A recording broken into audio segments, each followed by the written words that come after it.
Cruzeiro, um time que tem muita história e muita tradição no nosso país.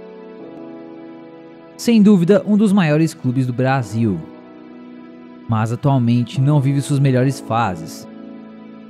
No fim de 2018 para o ano de 2019, houveram muitas conturbações dentro da diretoria do clube, e isso afetou dentro de campo, tanto economicamente quanto socialmente, pois não estavam conseguindo ganhar jogos e nem pagar as contas dos jogadores e do próprio clube. Com isso, depois de algum tempo, o time foi rebaixado para a Série B. O Cruzeiro vai disputar a Série B do Campeonato Brasileiro. Esse não é o meu Cruzeiro, esse não é o nosso Cruzeiro, esse não é o nosso Cruzeiro. Não admito esse tipo de coisa acontecer na nossa equipe hoje em dia, não admito de jeito nenhum. Infelizmente, tenho a dizer para vocês que hoje o time está quase caindo para a Série C. Mas, dando embasamento, hoje eu irei contar para vocês a história do Cruzeiro. Mas antes, eu peço que você se inscreva no canal e ative o sininho para estar sabendo mais histórias sobre vários times e também tudo sobre o futebol, ok? E vamos fazer o canal chegar aos 300 inscritos, tá bom? Sigam também nossas redes sociais para saber mais sobre esse canal, beleza? E esse vídeo vai dar muito, mas muito trabalho. Então, por favor, curte e comenta aí o que vocês acham se eu devo fazer mais histórias de clubes assim, beleza? Vamos pro que interessa.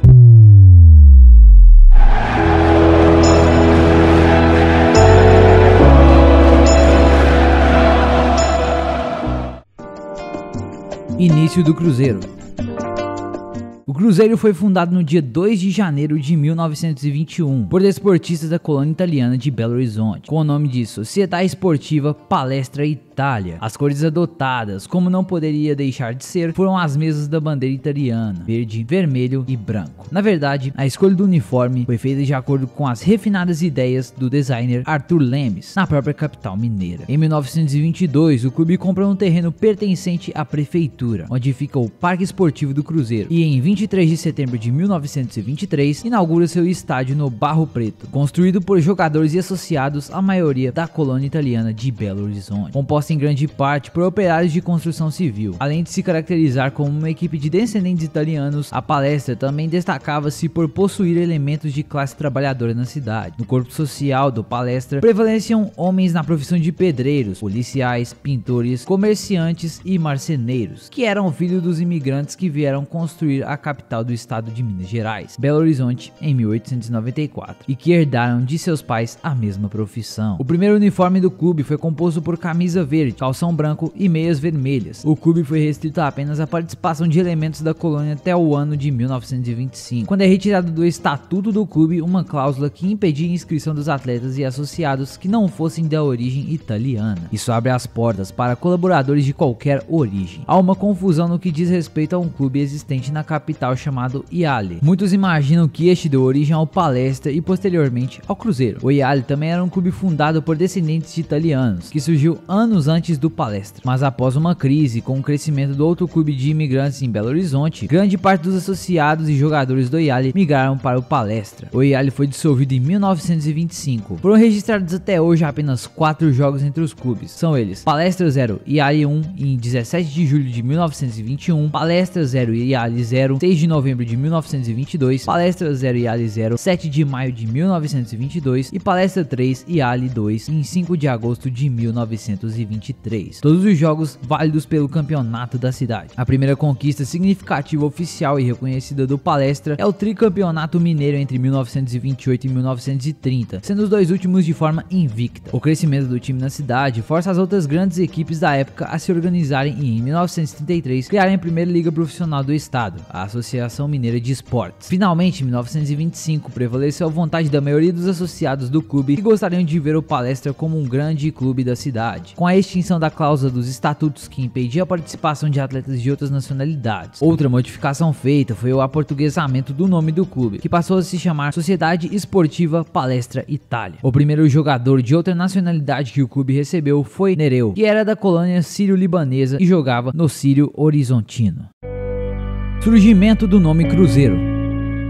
Em 1936, alguns dirigentes e ex-atletas lideraram um movimento de nacionalização do Palestra, que levou o nome de Ala Renovadora. A intenção do grupo era mudar o nome do clube, que já havia deixado de ser uma associação exclusiva da colônia italiana, e por isso não havia mais sentido em usar o nome Itália. A ideia sofreu resistências, mas acabou ganhando aliados, recebendo em seu primeiro projeto o nome de Renovadora Futebol Clube, e alternando as cores de verde e vermelho para verde e branco, substituindo o vermelho do sangue derramado por italianos para o branco da paz. A Renovadora Futebol Clube chegou a realizar alguns treinos com esse nome, porém uma ala preconceituosa, que era a maior parte da elitizada diretoria, rejeitou a ideia. Em 30 de janeiro de 1942, em plena Segunda Guerra Mundial, o presidente Getúlio Vargas, que havia declarado guerra aos países do eixo Itália, Alemanha e Japão, através de um decreto-lei, determinou a proibição do uso de termos e denominações referentes às nações inimigas. A primeira partida após a publicação do decreto-lei era contra o Atlético Mineiro, no dia 1 de fevereiro de 1942. O time entrou em campo com uma camisa azul e 3 listas brancas horizontais, sem escudo e sem nome. Somente em 4 de fevereiro de 1942, a diretoria adotou o nome provisório de Palestra Mineiro, em substituição à Sociedade Esportiva Palestra Itália. Conforme determinação presidencial, as cores do novo clube foram escolhidas em homenagem à origem da instituição IALE, a necessidade de se transformar o clube numa entidade totalmente brasileira, e após a publicação de outro decreto-lei em 31 de agosto de 1942, foi concretizada em 2 de outubro de 1942, quando, numa reunião da diretoria, que foi aprovada uma nova mudança no nome do clube para Ipiranga, em homenagem ao local onde teria sido proclamada a independência do Brasil. No dia 7 de outubro de 1942, numa nova assembleia que acabou com a renúncia do presidente Enesciro Pone, entregar a direção do clube por 15 dias a uma junta governativa, doar todos os troféus e bronzes à campanha do metal e adotar um novo uniforme para a equipe de futebol, e foi aprovado o nome do clube, que permanece até hoje, Cruzeiro Esporte Clube, uma homenagem ao símbolo maior da pátria, a constelação do Cruzeiro do Sul, e que foi sugerida pelo ex-presidente do clube, Oswaldo Pinto Coelho. O time ainda utilizaria o nome Palestra provisoriamente durante todo o final de 1942, pois a burocracia da Federação de Futebol só aprovou os novos estatutos no início de 1943. O uniforme passou a ser azul em homenagem à cor oficial da resistência da realeza italiana, a Casa Saboia. Assim, o clube passou a ostentar os símbolos das duas pátrias, e que inclusive eram presentes nos uniformes das seleções esportivas de ambos os países. Em 17 de dezembro de 1942, Mário Grosso foi eleito pelo Conselho para presidente do Cruzeiro. Era o primeiro desde o surgimento do novo nome. O primeiro jogo da equipe com o nome Cruzeiro aconteceu no final de 1942, diante do América. O nome deu sorte e o Cruzeiro venceu por 1-0. Era Mineirão. Com a inauguração do Mineirão em 1965, o futebol mineiro rompe sua característica provinciana com a inclusão de Minas Gerais nas competições nacionais. O primeiro clássico de comemoração entre Atlético Mineiro e Cruzeiro no estádio Mineirão foi pela final do Mineiro de 1965. Este foi o primeiro clássico disputado no Mineirão e o primeiro depois da pancadaria no Independência. O jogo foi tenso desde o princípio, com muitas jogadas violentas. O Cruzeiro dominava a partida e vencia por 1-0, quando Décio Teixeira cometeu o pênalti em Wilson Almeida, que entrava na área para marcar o segundo gol aos 34 minutos do segundo tempo. O Atlético Mineiro protestou alegando que a falta havia sido cometida sobre a risca da grande área, se esquecendo que a linha faz parte da mesma. Alguns jogadores do Atlético Mineiro agrediram o árbitro e entraram em atrito com os policiais. Foram 30 minutos de paralisação e o árbitro relatou na súmula a expulsão de 9 jogadores. O Atlético abandonou o estádio antes do encerramento da partida. Assim, após o término, Tostão ironicamente lamentou que o jogo não tivesse sido reiniciado, pois seria o início de uma grande goleada. O Cruzeiro ficou com o título mineiro daquele ano, abrindo a era Mineirão. Nos primeiros anos do estádio, o time conquistou o pentacampeonato mineiro de 1965 a 1969 e o título da Taça Brasil de 1966, quando o primeiro jogo das finais terminaram em 6-2 numa final histórica contra o Santos de Pelé, cuja partida derradeira se deu em São Paulo com um placar de 3-2 de virada para o time azul. O Mineirão é palco das grandes finais que um representante mineiro já conseguiu: Supercopa Libertadores de 1991 e 92, Copa do Brasil de 1993, 1996, 2000, 2003 e 2017, Libertadores da América de 1976 e 1997 e Campeonato Brasileiro de 1966. Conquista da Taça Brasil de 1966.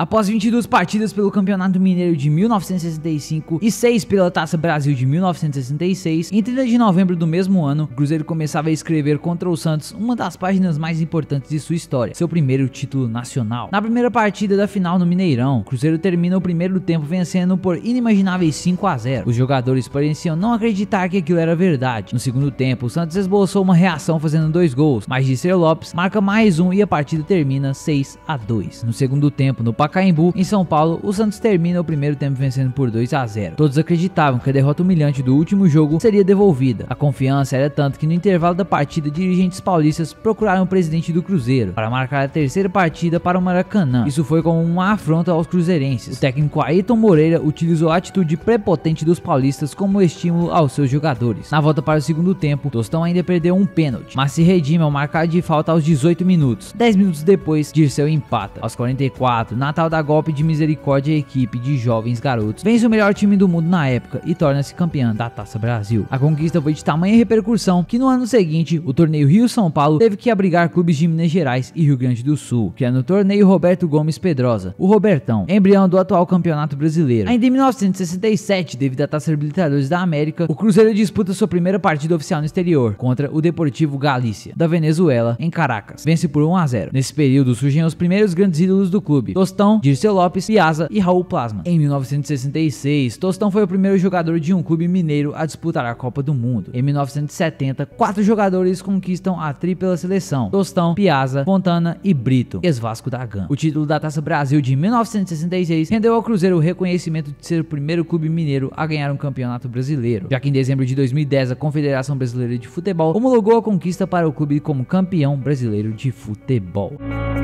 Década de 70.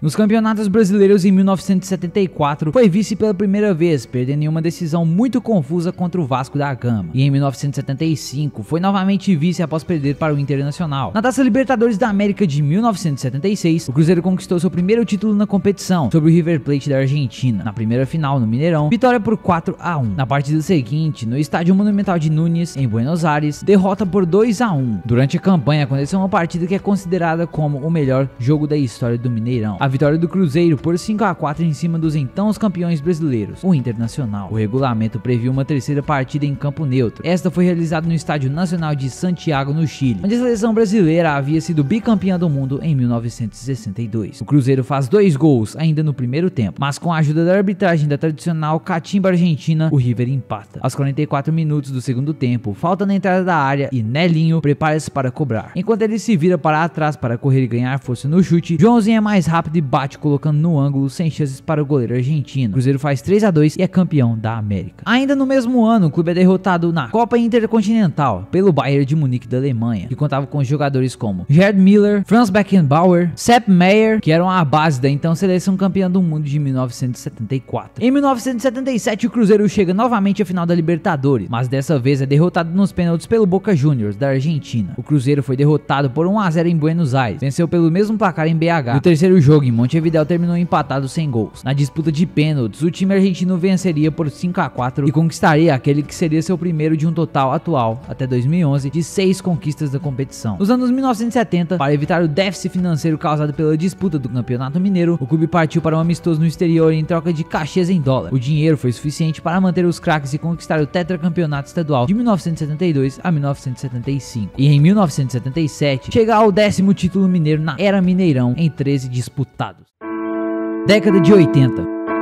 Os esforços da década anterior não foram suficientes para evitar a crise financeira que acompanharia o clube até os anos de 1980. O Cruzeiro amargou um período de maus resultados no Campeonato Brasileiro e a conquista de apenas 2 estaduais em 1984 e 1987. A nova redenção veio a partir das vendas de jogadores para o futebol estrangeiro e das cotas de transmissão de jogos que passaram a ser pagas pelas emissoras de televisão a partir da Copa União em 1987.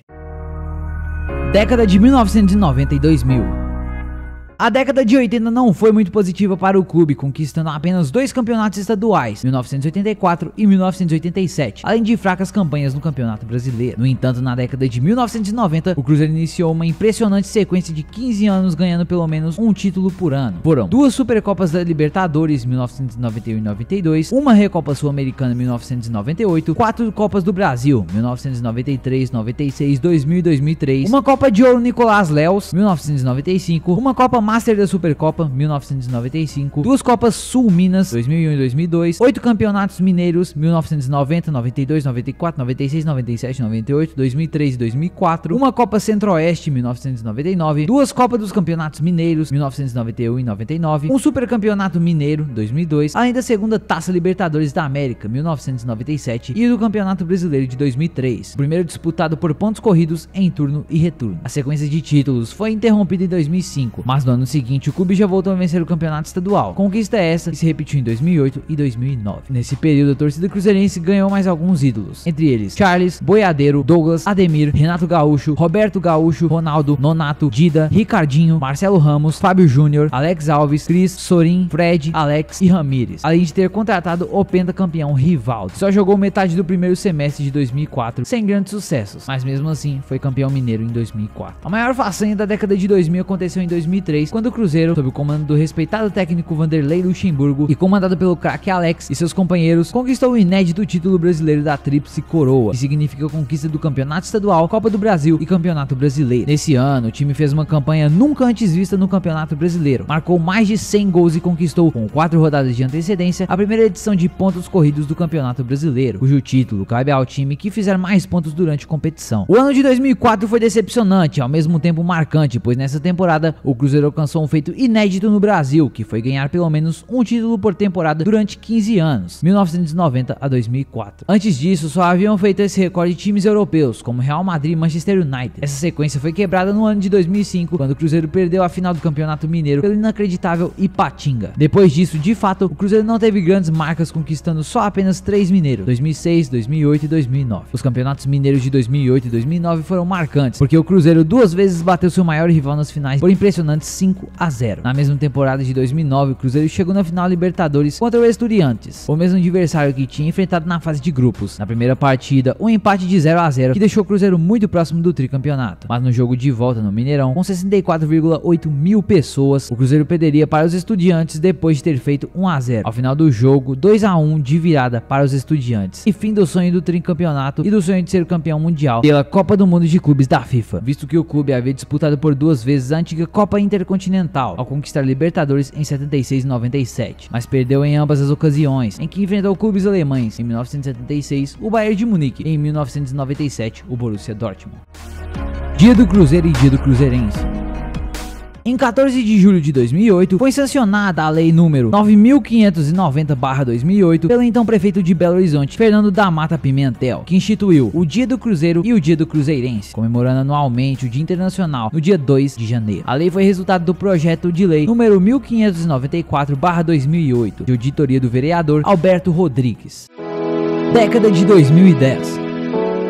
Na temporada de 2010, o Cruzeiro foi regular, terminou o Mineiro na 3ª colocação, foi até as quartas de final da Libertadores e foi vice-campeão brasileiro. Mas neste mesmo ano, o Cruzeiro foi reconhecido oficialmente pela CBF como bicampeão brasileiro por ter conquistado a Taça Brasil de Futebol de 1966. Em 2011, o time celeste tem um começo de temporada impressionante, se destacando não só no cenário nacional, como também internacional, tendo sido chamado pelo treinador uruguaio Diego Aguirre, que comandou o time do Peñarol nesta edição e foi vice-campeão do torneio, chamou o clube de Barcelona das Américas, devido a seu estilo de jogo que se parecia com o clube catalão, qualidade no toque de bola, volume de jogo e principalmente a formação que não tinha um centroavante fixo. Com esse estilo de jogar, o Cruzeiro fez sua estreia na Copa Libertadores da América contra o Estudiantes, time que desbancou o Cruzeiro na final da Libertadores de 2009 na Arena do Jacaré, e aplicou uma goleada de 5-0 no time argentino, com uma atuação praticamente impecável de todo o elenco, se vingando com o estilo da perda do título de 2009 e colocando o Cruzeiro já como favorito à conquista do torneio. Na sequência da competição, o time time derrotou o Guarani do Paraguai em casa por 4-0. Empatou fora com o Deportes Tolima da Colômbia por 0-0, com o goleiro Fábio, ídolo da torcida celeste, defendendo um pênalti e evitando a derrota. Construiu mais um resultado de expressão contra o Tolima em casa por 6-1. Derrotou o Guarani fora por 2-0 e surpreendeu no último jogo da fase de grupos, jogando contra o Estudiantes fora de casa. Jogo em que era temido que o Cruzeiro não conseguisse a vitória, mas o time surpreendeu a todos com um placar de 3-0, mais uma vez com uma ótima atuação da equipe, consolidando a supremacia da equipe celeste na primeira fase e selando a classificação às oitavas de final como o melhor primeiro colocado da fase de grupos, com uma campanha arrasadora e que colocava o time como favorito absoluto à conquista do torneio. Mesmo priorizando Libertadores, o Cruzeiro conseguiu ao mesmo tempo manter o bom aproveitamento também no Campeonato Mineiro, terminando a primeira fase da competição em primeiro lugar, com um ótimo aproveitamento e saldo de gol. Nessa mesma época se deu a criação de um grupo de componentes do clube, como havia também na década de 1990, sendo liderados pelo líder de torcida e ex-campeão mineiro de ginástica artística, Matheus Zebu. Na sequência da Libertadores, o Cruzeiro enfrenta o Once Caldas da Colômbia, pior segundo colocado da fase de grupos, com a primeira partida sendo disputada fora de casa. Mesmo com as adversidades e desfalques, o Cruzeiro conseguiu a vitória de 2-1, sofrendo um gol no finalzinho do jogo. Apesar de não ter sido um placar elástico que deixasse o time e a torcida mais tranquila para o jogo de volta, já dava o Cruzeiro como praticamente classificado para as quartas de final da competição. Com a classificação do Santos para as quartas de final, que seria o adversário do Cruzeiro, caso a equipe conseguisse avançar a tal fase da competição, o assunto deixou de ser o jogo de volta, que para muitos já era tido como ganho, e passou a ser partida entre Cruzeiro e Santos, que era tida como uma das mais esperadas do ano, por serem considerados os dois melhores times da competição. Mas no dia de jogo de volta, o time que encantou a América foi surpreendido dentro de casa, e de uma forma que até hoje muitos ainda lamentam, a derrota para Once Caldas por 2-0 dentro de casa. Depois de uma exibição pífia da equipe dentro de campo, encerrou de forma inesperada a participação do Cruzeiro na competição. Ainda sem se recuperar do baque da eliminação da Libertadores, o time entra em campo 4 dias depois para a disputa do jogo de ida da final do Campeonato Mineiro de 2011, e ainda por cima do contra-arquirrival Atlético. Visivelmente abatido pela eliminação, o time sofreu derrota por 2-1 para o rival, o que deixou alguns torcedores já desconfiados da conquista do título. Apesar do time precisar apenas de uma vitória simples no jogo de volta, o que o time havia apresentado estaria longe de conseguir a vitória. Passada uma semana, era o dia do jogo de volta da decisão do título, e a equipe mostrou superação dentro de campo, vencendo o rival por 2-0, e assim conquistando o título, apagando a tristeza da eliminação, ganhando confiança para a disputa do Campeonato Brasileiro. Porém, na disputa do torneio nacional, a equipe decepcionou, passou uma boa parte do campeonato fugindo da zona de rebaixamento, que só não ocorreu porque na última partida o Cruzeiro enfrentou o arquirrival Atlético Mineiro e aplicou a segunda maior goleada da história do clássico, 6-1. Em 2013 foi um ano para ficar marcado. Após várias saídas, a diretoria resolveu fazer uma mudança significativa no clube, contratando várias promessas e um novo técnico, Marcelo Oliveira, um técnico que fez muita história no clube. O trabalho começou com parte da torcida desconfiada do então trabalho que o técnico poderia realizar, mas após boa campanha no Campeonato Mineiro daquele ano, a desconfiança se tornou força de vontade e empenho nas arquibancadas do Mineirão. O Campeonato Brasileiro começou bem, mas só foram 5 rodadas para a equipe mostrar sua verdadeira força. Após um primeiro turno quase perfeito na primeira colocação, a equipe continuou no embalo em busca de seu tricampeonato nacional, se arrastando até o fim como um líder em uma disputa árdua contra o Grêmio. Enfim, o título veio na vitória por 3-1 contra o Vitória no Barradão. O ano de 2014 foi ainda mais especial para os cruzeirenses. Depois de manter quase todo o time para a temporada, a equipe começou o ano com o pé direito, conquistando o Campeonato Mineiro em cima do Atlético, em final polêmica. Mais uma vez o trabalho de Marcelo Oliveira vinha dando certo. Uma boa campanha na Libertadores, chega nas quartas de final, mas a equipe queria mais, e depois de 6 rodadas no Campeonato Brasileiro, já havia assumido o posto mais alto da tabela, e de lá não saiu. Depois de meses de luta contra o São Paulo, terminou o ano em alta, chegando a mais uma final de Copa do Brasil e levantando mais um troféu de Campeonato Brasileiro, o 4º título do Cruzeiro na competição. Com seus destaques nos 2 títulos brasileiros consecutivos, Fábio, Everton Ribeiro, Ricardo Goulart e Lucas Silva comandavam as partidas do bicampeonato brasileiro. 2015 e 2016, Cruzeiro fez fracas campanhas com eliminações na Libertadores e na Copa do Brasil. Não ganhou nenhum título nesses 2 anos. Em 2017, Cruzeiro perdeu a final do Campeonato Mineiro para o maior rival, Atlético. Em seguida, foi eliminado da Copa Sul-Americana. Porém, o Cruzeiro se sagrou campeão da Copa do Brasil após eliminar times como São Paulo, Chapecoense, Palmeiras e Grêmio, até chegar na final contra o Flamengo, quando se sagrou campeão do torneio. Em 2018, a equipe começou o ano com o pé direito, conquistando o Campeonato Mineiro daquele ano em cima do Atlético, com apenas uma derrota e revertendo a vantagem do rival, que era de 3-1, com um jogo de volta polêmico. Na Copa do Brasil, o Cruzeiro eliminou o Atlético Paranaense, eliminou o Santos na disputa de pênaltis, onde o goleiro Fábio pegou todos os pênaltis da equipe paulista, eliminou o Palmeiras até chegar na final da competição contra o Corinthians, venceu os 2 jogos e se sagrou campeão da Copa do Brasil pela 2ª vez consecutiva.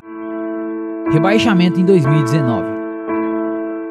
Depois de uma temporada caótica com irregularidades dentro e fora de campo, o Cruzeiro foi rebaixado pela primeira vez em sua história do Campeonato Brasileiro. Começou o ano ainda bem com o título do Campeonato Mineiro e uma boa campanha na fase de grupos da Copa Libertadores, mas não conseguiu manter o momento. Depois de uma investigação da Polícia Civil sobre transações irregulares e o uso de empresas de fachada para ocultar crimes cometidos dentro do clube no meio do ano, o time foi eliminado da Libertadores e da Copa do Brasil. No Brasileirão, nunca saiu da segunda parte da classificação e lutou contra o rebaixamento até a última rodada. Foi enfim rebaixado depois de uma derrota com um placar de 2-0 contra o Palmeiras no dia 8 de dezembro de 2019, em um jogo que teve encerramento antes dos 45 minutos do segundo tempo por falta de segurança, devido à violência e à revolta da torcida cruzeirense. E aí, você gostou? Curte, comenta e se inscreve no canal. Até mais.